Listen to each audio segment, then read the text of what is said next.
योगी जी को जय श्री राम। स्वागत है भाई, स्वागत है, स्वागत है भाई, स्वागत है। योगी जी को जय श्री राम, योगी जी को जय श्री राम, योगी जी को जय श्री राम। स्वागत है भाई, स्वागत है।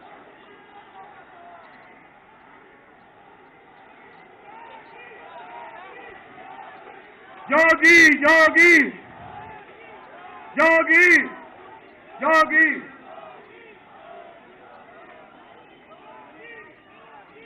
मैं आगे की आज की कार्रवाई शुरू करो। हम सबके बीच में जिस घड़ी का, जिस शख्सियत का इंतजार था, वो हमारे बीच में उपस्थित है। मैं तमाम जम्मू कश्मीर निवासियों की तरफ से और विशेष करके कठुआ निवासियों की तरफ से आदरणीय जोगीराज जी महाराज का इस कठुआ की पवन धरती पर स्वागत करता हूं और मैं आभार भी प्रकट करता हूं कि आपने अपने योग में जीवन से अमूल्य समय निकालकर आपने राजनीति में प्रवेश किया। ये मैं नहीं, ईश्वर की आज्ञा है। वेदों में ईश्वर ने कहा कि योगी का धर्म है, योगी का कर्तव्य है धर्म की स्थापना करना। योगी का कर्तव्य है कि अगर शस्त्र उठाने की जरूरत पड़े राष्ट्र और समाज के लिए, तो योगी का योगी कर्तव्य है। योगी जी का यह भी कर्तव्य है कि अगर देश निर्माण, राष्ट्र निर्माण, विश्व निर्माण के लिए अगर राजनीति में प्रवेश करना पड़े, तो वो कर्तव्य भी योगी जी का है। और ऐसे योगी महाराज हमारे बीच में इस कठुआ की धरती पर पहली बार आए हैं। मैं सब लोगों से निवेदन करूंगा, आगे वालों से, पीछे वालों से, कि तारीफ के गड़गड़ाहट से अपने अपने स्थान पर खड़े होकर माननीय योगी जी का स्वागत करें। हाँ, मैं निवेदन करूंगा माननीय हमारे सांसद और प्रत्याशी डॉक्टर जितेंद्र सिंह जी से कि आदरणीय योगी आदित्यनाथ जी को 2 ग्राम पगड़ी पहनाकर उनका सम्मान करें।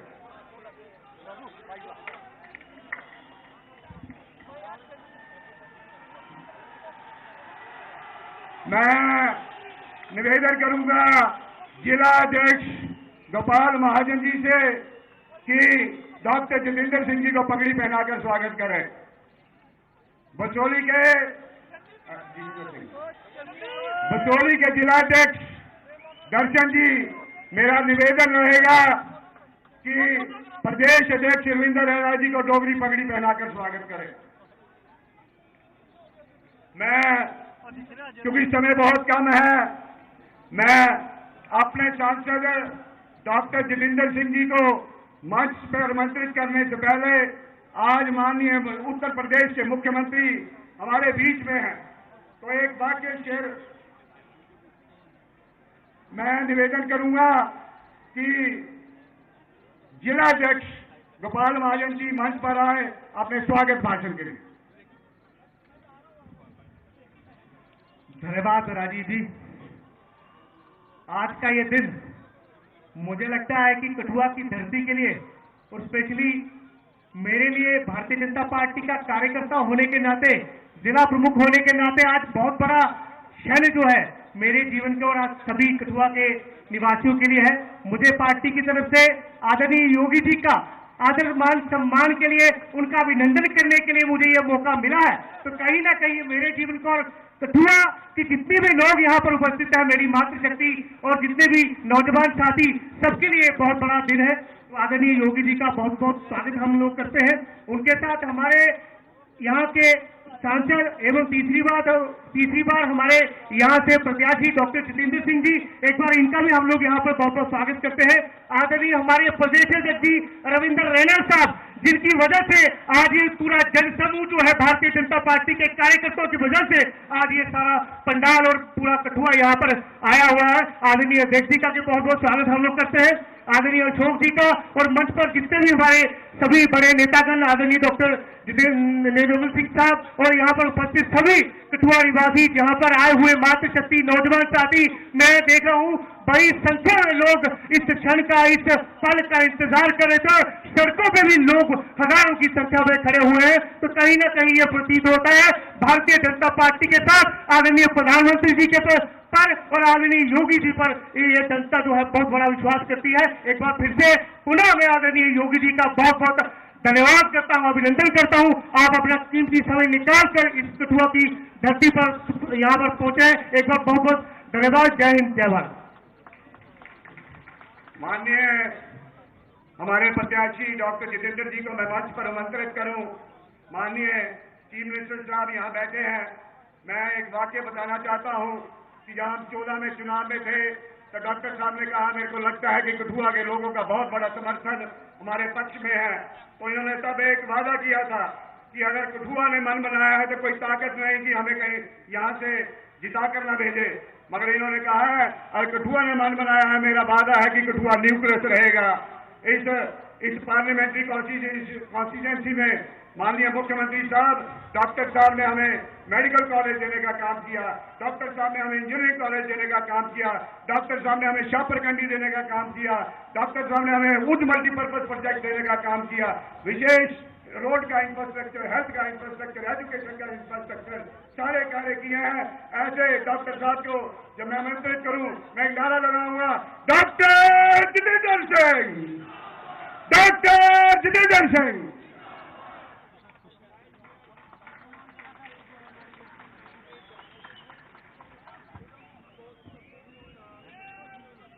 कठुआ की इस पावन धरती पर, शूरवीर शहीदों की बलिदान भूमि पर, श्यामा प्रसाद मुखर्जी, पंडित प्रेमनाथ डोगरा, ठाकुर बलदेव सिंह की कर्म भूमि पर,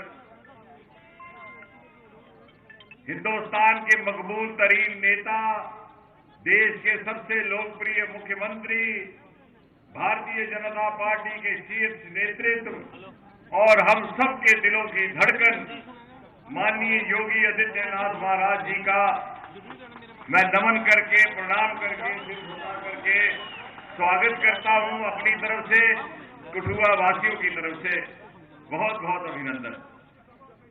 महाराज जी, इससे पहले कि मैं कुछ और कहूं, मुझे आपके आगे व्यक्तिगत आभार प्रकट करना है।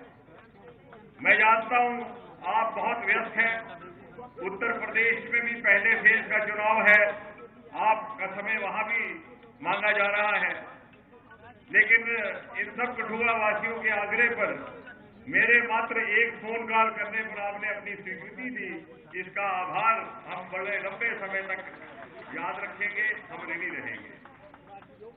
महाराज जी, कठुआ की ये नगरी एक ऐतिहासिक नगरी है। कठुआ का इतिहास भारतीय जनता पार्टी, भारतीय जनसंघ और दूसरी ओर आजाद हिंदुस्तान के इतिहास के साथ ओतप्रोत है। जिस स्थान पर हम इस समय बैठे हैं, जिस स्थान पर आप विराजमान हैं, इससे कुछ ही मील की दूरी पर लगभग 70 वर्ष पहले श्यामा प्रसाद मुखर्जी ने एक निशान, एक प्रधान, एक विधान का आह्वान करके अपनी गिरफ्तारी दी थी और फिर गिरफ्तारी में ही उनका स्वर्गवास भी हो गया। डॉक्टर मुखर्जी की इस कुर्बानी ने राष्ट्रवाद की जो ज्वाला प्रज्वलित की, वो आगे चल करके भारतीय जनसंघ के दिए की रोशनी बनी और उसी ने भारतीय जनता पार्टी के कमल को जन्म दिया। और इसीलिए 60-70 वर्ष कांग्रेस और उनकी सहयोगी दलों की सरकारें इस क्षेत्र की उपेक्षा करती रही, ये वंचित रहा। बड़ी बड़ी राष्ट्रीय परियोजनाओं को भी आगे बढ़ाने के बजाय रोक दिया गया।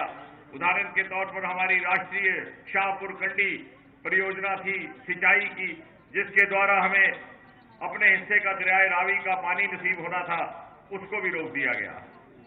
लेकिन 2014 में माननीय मोदी जी के आने के बाद एक नया अध्याय आरंभ हुआ और आज 10 वर्ष के बाद इस लोकसभा कॉन्स्टिट्यूएंसी को देश की सर्वाधिक विकसित कॉन्स्टिट्यूएंसीज में गिना जा रहा है। ये शायद मात्र एक ऐसी कॉन्स्टिट्यूएंसी है जिसमें केंद्र के सहयोग से एक नहीं, दो नहीं, तीन मेडिकल कॉलेज निर्माणित हुए। दुनिया का सबसे ऊंचा रेल का पुल भी इसी कॉन्स्टिट्यूएंसी में। एशिया की सबसे लंबी रोड की सुरंग जिनेली नाशरी भी इसी कॉन्स्टिट्यूएंसी में। उत्तर भारत का पहला नमामि गंगा की तर्ज पर नदी सुंदरीकरण का देविका प्रोजेक्ट भी इसी कॉन्स्टिट्यूएंसी में। उत्तर भारत का पहला cable stayed bridge Atal Setu भी इसी कॉन्स्टिट्यूएंसी में। उत्तर भारत का पहला इंडस्ट्रियल बायोटेक पार्क भी इसी कॉन्स्टिट्यूएंसी में। दो वंदे भारत, अनेकों नेशनल हाईवे, पावर प्रोजेक्ट, ये सब पिछले 10 वर्षों में हुआ। और ये इसलिए संभव हुआ कि हम पर मोदी जी का आशीर्वाद था। कांग्रेस के द्वारा तुष्टीकरण, क्षेत्रीय भेदभाव और वोट बैंक की राजनीति के कारण जो हमारी अवहेलना हुई थी, उसकी पूर्ति इन 10 वर्षों में हुई है। और ये तभी संभव हुआ कि मोदी जी का आशीर्वाद था। और महाराज जी, आज आपके चरण यहां पड़ने से मोदी जी के आशीर्वाद के साथ साथ हमें योगी जी का भी आशीर्वाद प्राप्त हो रहा है। योगी जी, यहां के लोगों में महाराज जी के प्रति एक अजीबोगरीब किस्म की श्रद्धा है।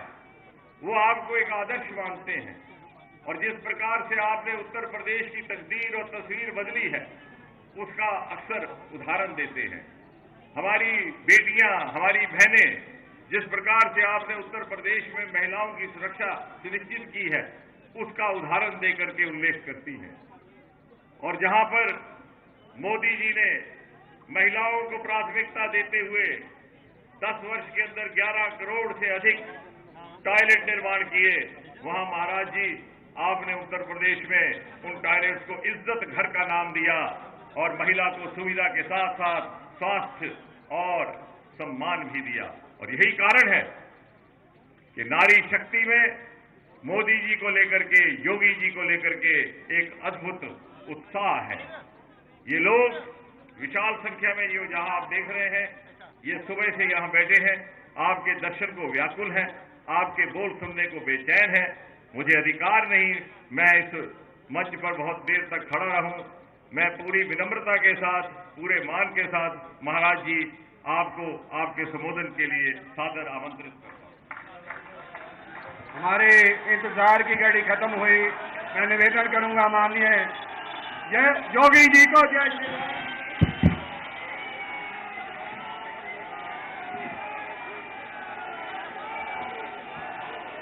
भारत माता की, भारत माता की, बोल साचे दरबार की, बोल साचे दरबार की, बर्फानी बाबा की, माता त्रिपुर सुंदरी की, माता त्रिपुर सुंदरी की, शुक्राला माता की, शुक्राला माता की, वंदे वंदे वंदे।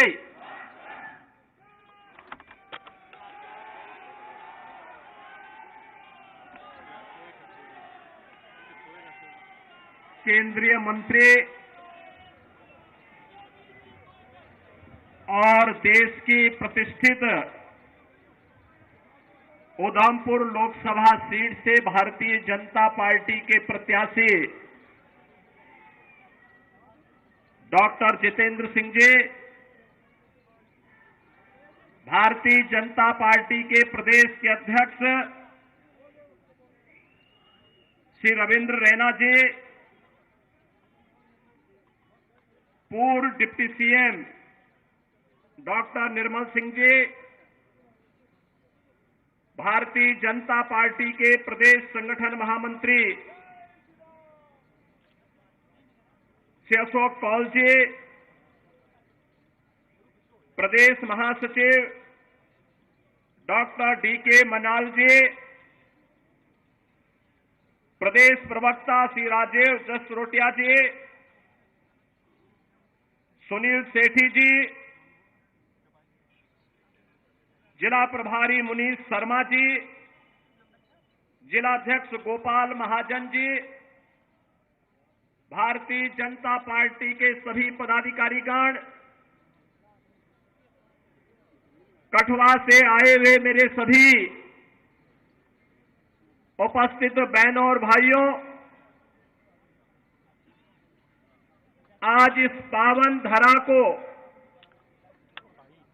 जो हमारे सभी आराध्य देवों के साथ ही ऋषि मुनियों की साधना की पवित्र भूमि है, स्वतंत्रता संग्राम सेनानियों की भूमि है, एक भारत श्रेष्ठ भारत के लिए अपने आप को बलिदान करने वाले उन हुतात्माओं की भूमि है, स्वर्गीय बलदेव सिंह जी की भूमि है। इस धरा को नमन करते हुए मैं आप सबका हृदय से अभिनंदन करता हूं। बहनों और भाइयों, कल से ही वासंतिक नवरात्रि प्रारंभ हुई है। जगत जननी मां भगवती की उपासना का पर्व हमारा यह सनातन समाज वर्ष में 2 बार आदिशक्ति मां भगवती की उपासना करता है। याद करिए, ये शक्ति सृजन का अवसर होता है और ये 9 दिन हम सब सनातन धर्मावलंबियों के लिए उसी शक्ति को अर्चित करने का एक अवसर है। मैं इस अवसर पर यहां की इन पवित्र स्थलों को, माता त्रिपुर सुंदरी के पावन चरणों पर, यहां के शुक्राला माता के श्री चरणों में और माता वैष्णो के इस धाम को कोटि कोटि नमन करता हूं। महान स्वतंत्रता संग्राम सेनानी और महान योद्धा जनरल जोरावर सिंह को भी उनकी स्मृतियों को नमन करता हूं। बहनों और भाइयों, जब जम्मू कश्मीर की बात आती है तो भारत का सिरमौर, भारत का मुकुट हर व्यक्ति गर्व के साथ देखना चाहता है। जब जम्मू कश्मीर की बात आती है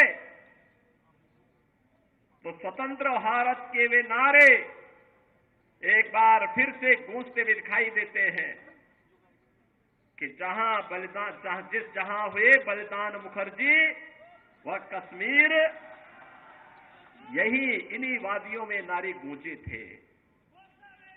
डॉक्टर श्यामा प्रसाद मुखर्जी ने इस सपने को साकार करने के लिए अपने आप को बलिदान किया था और बहनों और भाइयों, 70 वर्षों तक कोई सरकार निर्णय नहीं ले पाई। डॉक्टर जितेंद्र सिंह जी को आपने चुनाव जिता करके भेजा। मैं जानता हूं 2014 में हम दोनों साथ साथ सांसद थे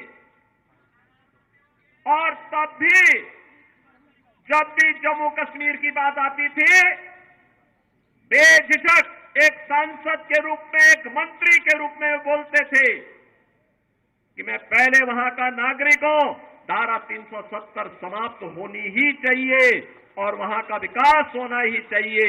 और आज मैं बधाई देता हूं आप सबको और प्रधानमंत्री मोदी जी के प्रति आभार व्यक्त करता हूं, गृह मंत्री अमित शाह जी के प्रति आभार व्यक्त करता हूं, जिन्होंने आतंकवाद की इस जड़ को सदैव के लिए समाप्त करके आज कश्मीर में यह साबित कर दिया है कि दिल्ली का लाल किला हो या श्रीनगर का लाल चौक, चारों ओर उत्साह है, उमंग है, क्योंकि यह क्षेत्र आज विकास की मुख्य धारा के साथ जुड़ा हुआ है।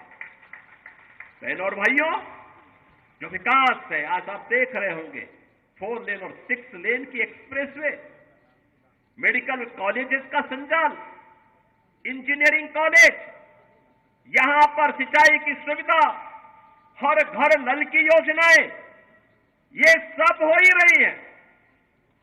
लेकिन सबसे बड़ी बात ये, पूछिए इन लोगों से जो लोग इस देश के विभाजन के जिम्मेदार हैं, कांग्रेस से प्रश्न पूछा जाना चाहिए, आखिर हमारा हिंदुस्तान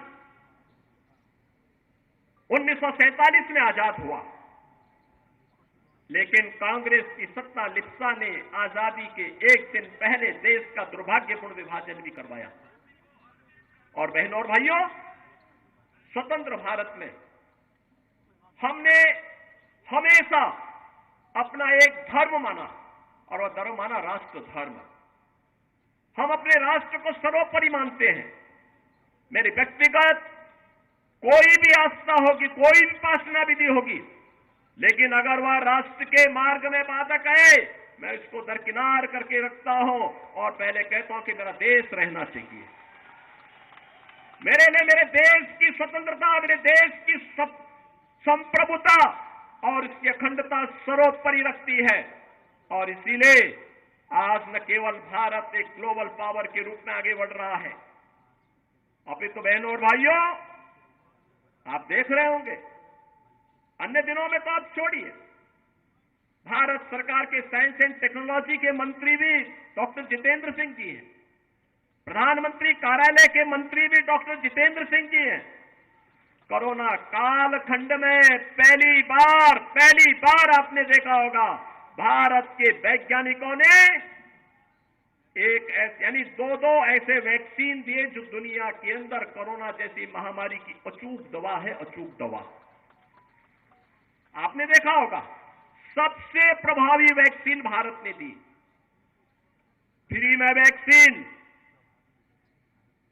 फ्री में उपचार, फ्री में टेस्ट 140 करोड़ भारतवासियों को भारत की सरकार ने प्रधानमंत्री मोदी जी के नेतृत्व में प्रदान किया। और बहनों और भाइयों, 4 वर्ष से फ्री में 80 करोड़ लोगों को राशन की सुविधा, और अगले 5 वर्ष तक ये राशन की सुविधा फिर से प्राप्त होने वाली है भारतवासियों को। आप सोचो, 140 करोड़ में से 80 करोड़ लोगों को 4 वर्ष से फ्री में राशन की सुविधा अगले 5 वर्ष तक मिलना है। और दूसरी तरफ 1947 में भारत से अलग हुआ पाकिस्तान भीख का कटोरा लेकर के दुनिया के अंदर भीख मांगता हुआ दिखाई दे रहा है।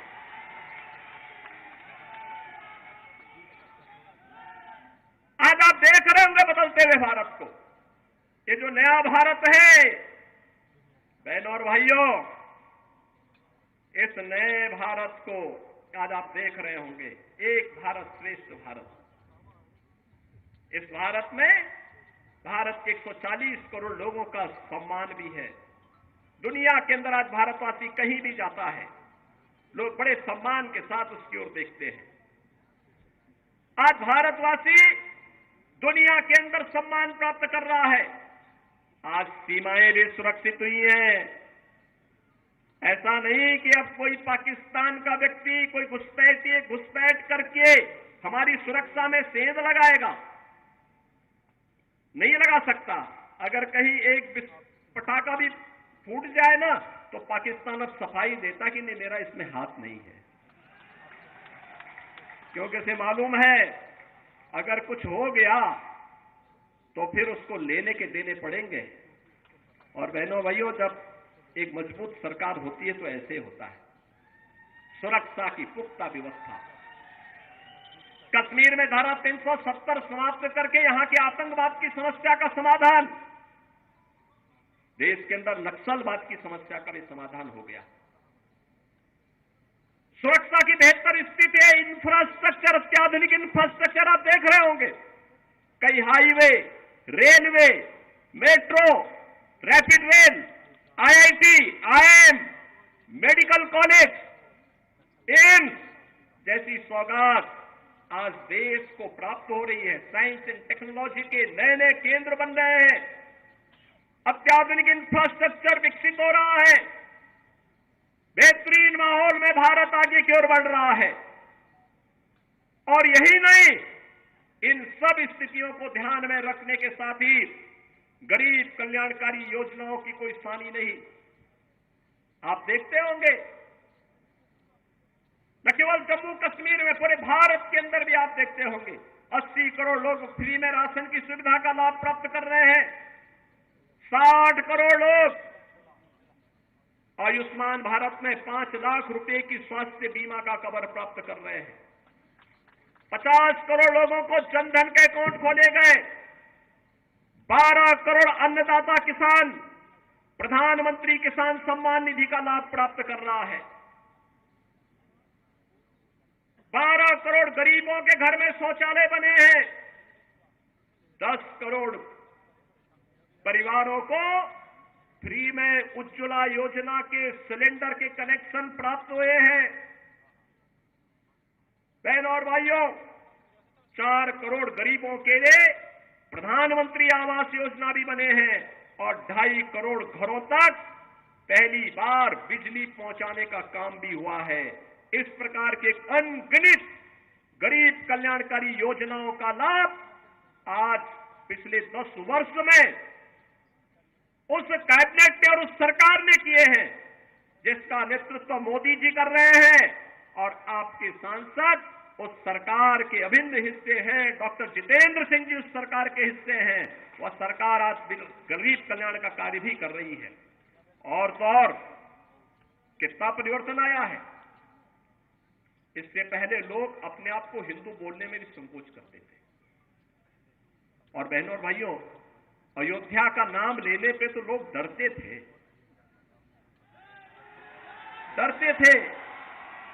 मुझे याद है जब मैं 2017 में उत्तर प्रदेश का मुख्यमंत्री बना तो मैं अयोध्या चला गया। लोगों ने कहा, क्या कर रहे हैं? मैंने कहा, क्यों? कहा कि अयोध्या जाने से आपको मालूम है तो कुछ लोग नाराज हो जाएंगे। मैंने कहा, कुछ लोग नाराज हो जाएंगे तो क्या मैं अपनी आस्था के साथ और जन आस्था के साथ खिलवाड़ कर दूं क्या? ये वोट बैंक के लिए नहीं हो सकता है। हमने कहा, अयोध्या में भव्य दीपोत्सव के आयोजन की तैयारी करो। और बहनों और भाइयों, अच्छी सरकार बनती है तो 500 वर्षों का इंतजार भी समाप्त हो जाता है। आज अयोध्या में राम मंदिर का निर्माण हुआ है ना, क्या ये काम कांग्रेस के लोग कर पाते क्या? अयोध्या में राम मंदिर का निर्माण कांग्रेस कर पाती क्या? बहनों और भाइयों, कांग्रेस ने तो कहा था कि राम हुए ही नहीं, कृष्ण हुए ही नहीं। जो एक्सीडेंटल हिंदू थे वे राम और कृष्ण पर ही प्रश्न खड़ा कर दिए थे। इससे बड़ी आस्था के साथ खिलवाड़ दूसरा नहीं हो सकता। बहनों और भाइयों, कैसे इन्होंने अपमानित करने का प्रयास किया था। राम और कृष्ण के अस्तित्व पर ही प्रश्न खड़ा करके हमारे आराध्य देवों को नकारने का प्रयास किया था। लेकिन आज अयोध्या में भव्य राम मंदिर का निर्माण न केवल हो गया है बल्कि आज आप अयोध्या जाएंगे, आपको आज परिवर्तन देखने को मिलेगा। अयोध्या में लगेगा जैसे त्रेता युग का अयोध्या यहां उतर आया है, साक्षात उतर आया है। जब अच्छी सरकार आती है तो यही होता है। अच्छी सरकार आती है, यही होता है। काशी में आप जाइए, काशी विश्वनाथ धाम बन गया है। लोग बोलते थे काशी विश्वनाथ धाम संकरी गली थी, बामुश्किल 5 लोग जा पाते थे। आज 50,000 श्रद्धालु भी एक समय वहां आ जाए मंदिर परिसर में, कोई समस्या नहीं है, कोई समस्या नहीं है। आस्था का सम्मान कैसे होना चाहिए, यह कार्य भी आज देखने को मिल रहा है। नौजवानों के लिए रोजगार की व्यवस्था, जीविका की व्यवस्था कैसे होनी चाहिए, यह कार्य भी आज देश के अंदर बखूबी आगे बढ़ रहा है। और बहनों और भाइयों, यही नहीं, हमें सुरक्षा भी करनी है और देश को समृद्धि की नई ऊंचाइयों तक भी लेके चलना है। इस पर जो कार्य वर्तमान में हो रहा है, यह किसी से छुपा हुआ नहीं है। पूरा देश इस बात को जानता है।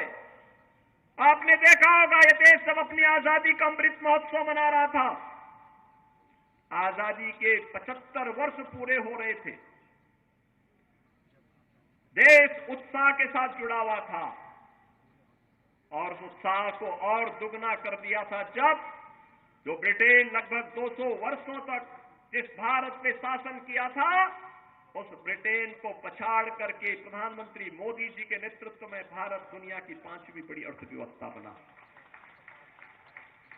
5वीं बड़ी अर्थव्यवस्था बना। और आज तो हम इसीलिए आए हैं। बहुत सारे लोग आएंगे आपके पास अपनी बात कहने के लिए।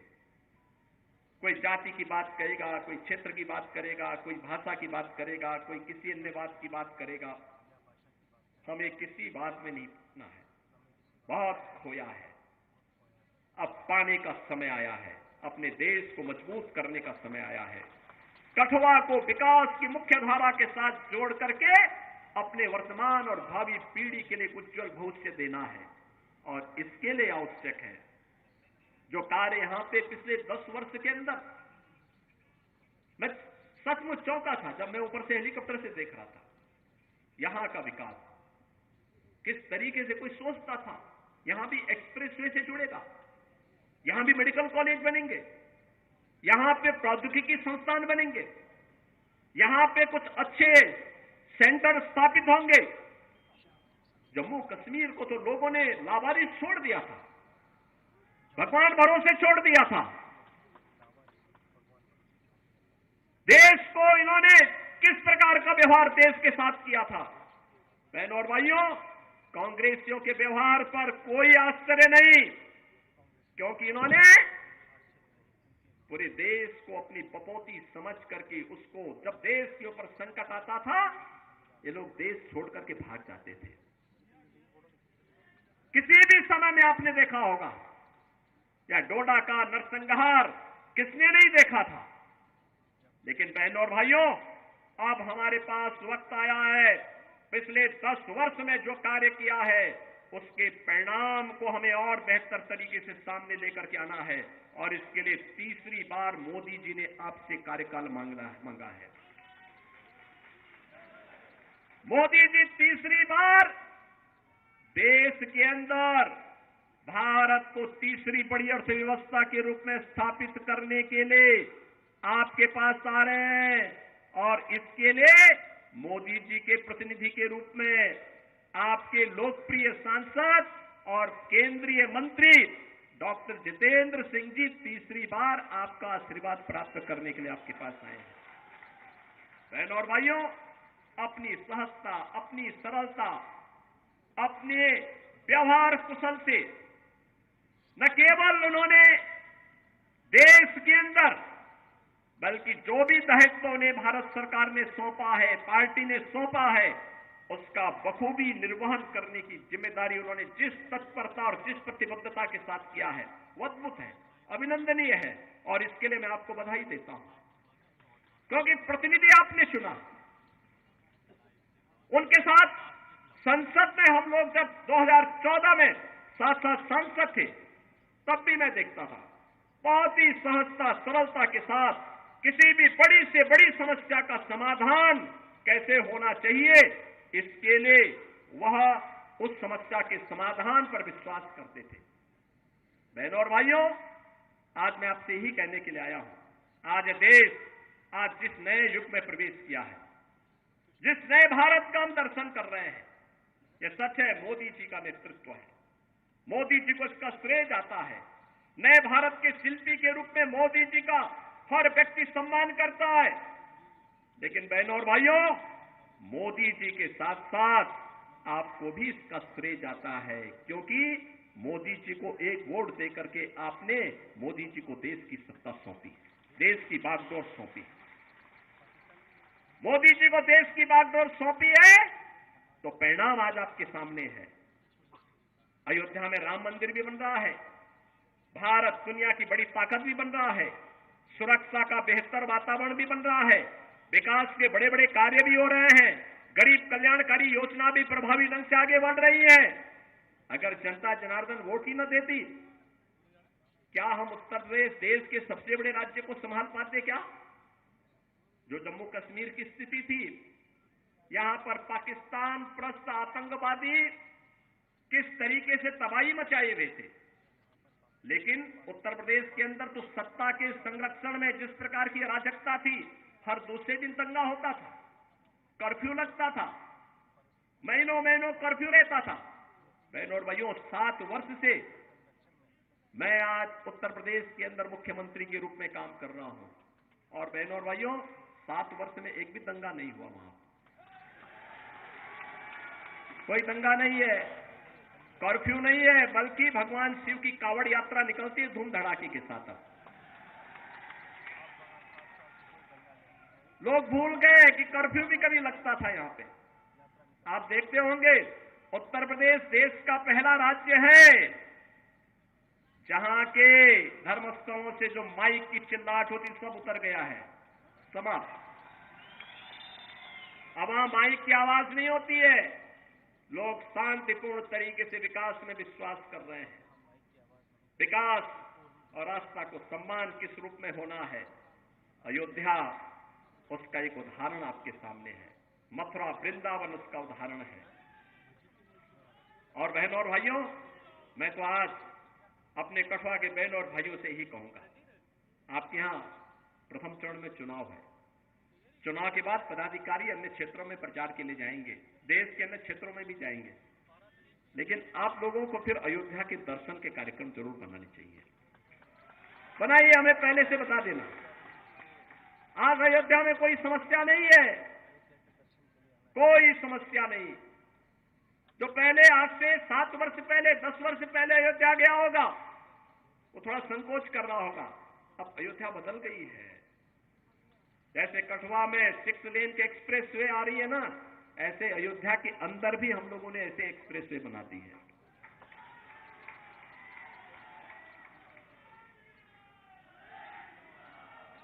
सुरक्षा का बेहतर वातावरण है। उत्तर प्रदेश में तो बहुत संकोच नहीं करते हम लोग। बहनों और भाइयों, कोई दंगा करता है तो हम उसको उल्टा टांगने का काम कर देते हैं, लटका देते हैं उसको और बोल देते हैं कि वे जाओ। बहुत ज्यादा कोई बकबक करता है तो बहनों और भाइयों, मिर्च का झोंका नीचे से लगा दिया जाता है, फिर सारी भोंभो अपने आप ठीक हो जाती है उन लोगों की। और इसलिए बहनों भाइयों, आज हम आए हैं नए भारत के निर्माण के लिए। हमें प्रधानमंत्री मोदी जी को तीसरा कार्यकाल देना है, और तीसरे कार्यकाल के लिए तीसरी बार डॉक्टर जितेंद्र सिंह जी को भारी बहुमत से विजयी बना के भेजना है। उधमपुर में फिर से तीसरी बार कमल खिलाना है। आप सब सहमत हैं ना? सभी लोग सहमत हैं? माताएं बहनें भी सब लोग अपना आशीर्वाद दीजिए। लोकतंत्र तो आपका है, लोकतंत्र के जनार्दन आप ही हैं, और लोकतंत्र में तीसरी बार आपको ने फिर से भारी बहुमत से विजयी बनाना है। और यह अवसर आपके लिए होगा कि उन्होंने 10 वर्ष में जिस निष्ठा के साथ काम किया है। चुनाव एक अवसर होता है 5 वर्ष में अपने जनप्रतिनिधि की सेवा के प्रति कृतज्ञता ज्ञापित करने का, कि उन्होंने कार्य किया है व्यक्तिगत राग द्वेष से ऊपर उठ करके, व्यक्तिगत राग द्वेष से ऊपर उठ करके मूल्य और सिद्धांतों के लिए राष्ट्र धर्म का निर्वाह करते हुए हम लोग कार्य करेंगे। और इस दृष्टि से उन्होंने जिस निष्ठा के साथ काम किया, निसंदेह अभिनंदनीय है, स्वागत योग्य है। और इसलिए आज मुझे स्वयं उत्तर प्रदेश से यहां आना पड़ रहा है, आपके पास आना पड़ा, आपसे अपील करने के लिए आया हूं। मैं आप सबसे यही अपील करने के लिए आया हूं कि उन्होंने जिस मजबूती के साथ काम किया उसको ध्यान में रखते हुए भारी बहुमत से उन्हें विजयी बना करके एक बार फिर से यहां पर कमल के फूल को खिलाने की कार्रवाई आप फिर से करिए। और जो आवाज देश की है, एक ही आवाज पूरे देश के अंदर गूंज रही है। मैं भी महाराष्ट्र गया था परसों, उसके एक दिन पहले मैं राजस्थान में था।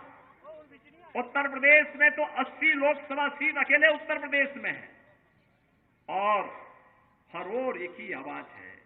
वो आवाज है कि फिर एक बार, फिर एक बार, फिर एक बार मोदी सरकार का, और अब की बार 400 पार।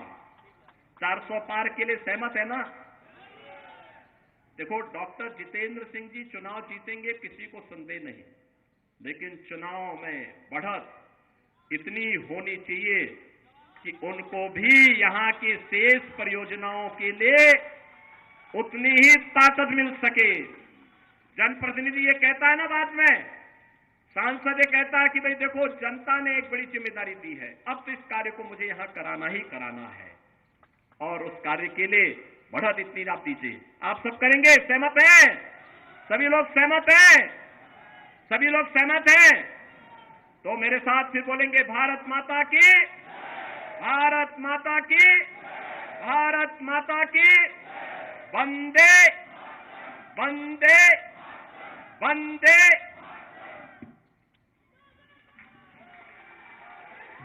रघुनंदन जी सबका धन्यवाद करेंगे। रघुनंदन जी,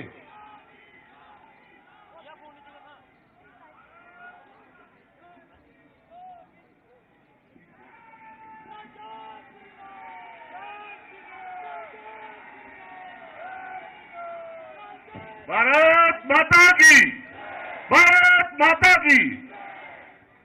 मैं जहां है हमारे महाराज योगी आदित्यनाथ जी का तहे दिल से धन्यवाद करता हूं कि ये जो जेके ड्यूटी प्रवेश द्वार में वो आए, पूरी कठुआ की ओर से मैं उनका तहे दिल से धन्यवाद करता हूं। जितने भी हमारे माननीय जहां है मैं सबका धन्यवाद करता हूं, और जितनी भी हमारी जनता जनार्दन जहां आई मैं सबका तहे दिल से धन्यवाद करता हूं।